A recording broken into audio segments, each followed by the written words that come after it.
Good morning, everyone. Welcome to Tremendous Tuesday. Now, today we're looking at art activities. So in response to our Survey Monkey, we had some parents who were requesting some ideas for art activities at home. So this morning, Alberta and I led the session to share some ideas that you could do at home. So what are the benefits of art activities? So children are able to use their imagination. They have opportunities to explore new ideas. They can experiment with all sorts of things such as shapes and colours. And lots of the opportunities that you can provide will create lovely sensory opportunities. It could be making Play-Doh, it could be using paint or corn flour or any kind of other messy materials. And it could be thinking about the textures that you're using depending on what your activity might be. And looking at the different shapes and colours and sizes that you can see around you.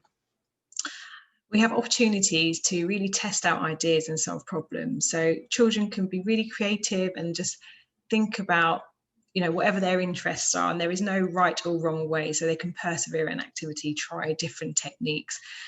And it's really wonderful that you can be there to support them to do that. So experiences can also expand children's cultural awareness. And this is something we do all the time in the nursery, and it's really lovely to explore culture through art, looking at similarities and differences between the cultures. And it's really a really nice, engaging way for the children to explore culture.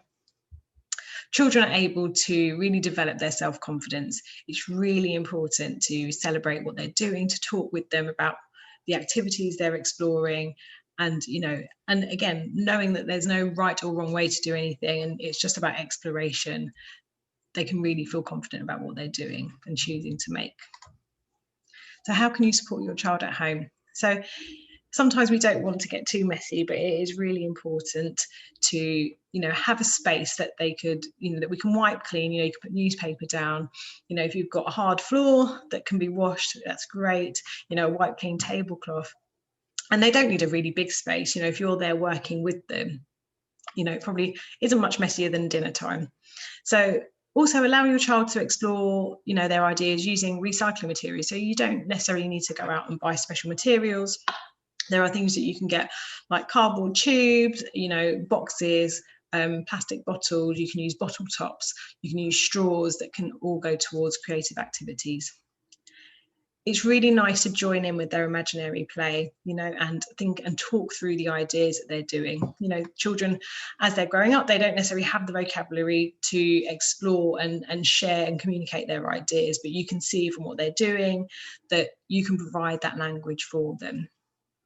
And like I just said, so celebrate their work. If they've made a huge, junk model materials, or they've been doing some kind of activity, take a photo, share it with a friend, really celebrate what they're doing. If you have the space, display it in your home, even for just a short time, so they can feel really proud of their achievements. Now, one really important point is when we do creative activities, it's really important to enjoy the process. Your child is exploring, they're being creative. So don't worry about the end product. It might be that you've seen something on Pinterest or, at CBeebies program and you think, this doesn't look like that. That's absolutely fine. It's really about the process your child is going through, techniques that they're exploring, the sensory experiences and the ideas and the problem solving. So really value that process.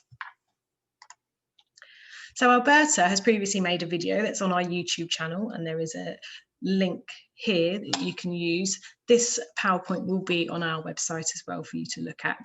So transient art, it's non-stick art. So it's like you can have lots of materials, you can create your own frames using paper or card strips, or you can collect some nice natural sticks. You could also use old picture frames that you have.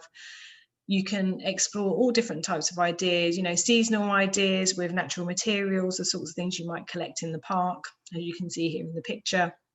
You can use things from around the home. You might have beads or laces, ribbons, buttons, even pasta, different pasta shapes you could use. You could, again, like I mentioned, use recyclable materials. So bottle tops, if you collect your milk bottle tops or drink bottle tops, you have a nice little selection and you can make all sorts of shapes and pictures. And because these can just be tidied away after, it's really nice. You can take photos of them and, you can really see how the child their ideas is developing as they, practice this and explore what they're doing. Junk modelling is also another fun activity. Here I've attached a photo from our under threes provision, and they've been working on this project for a really long time. It's wonderful. And, you know, they were really enjoying working together, looking at the properties of shape as they were sort of putting things on top of each other and around each other, and, you know, just working on, you know, sticking things on and painting. And they kept revisiting this project. So it might be that you have one or two bits, you have to let it dry, and then you come back to it. You might want to add some natural objects you've collected, or some paper, or some nice little things that you have that you can stick onto it. And to you, it may not look like much, but again, it's nice to talk to your child about the process they're going through, or how they use it in their imaginary play. It could be anything. Now, I'm sure you've probably got pencils at home, crayons. If you have not collected your learning bag from the nursery, we have a lovely learning bag for you with a notepad, and there are crayons in there and scissors for the over threes. But you can use other materials that you will probably have at home. So, you know, if you have a plate or a tray, you can use things like shaving foam to make marks. It's really nice for early mark making, using their fingers to create different shapes. Glue, which is fun, it's corn flour and water, and it's unusual because it starts to go hard, and then you sort of press on it and it goes really liquid again. If your child doesn't like being messy, you know, sometimes they don't like the sticky texture, you can alternate it with things like salt or rice or couscous in a plate. And what's really nice is you can rub away the marks and start again, or you can shake it and then you can start afresh. So it can keep them busy for a long time, and it's a lot of fun too. So I suppose one of the things is, you know, if you're going to do all this lovely creative work, do you have to keep it, or where do you put it?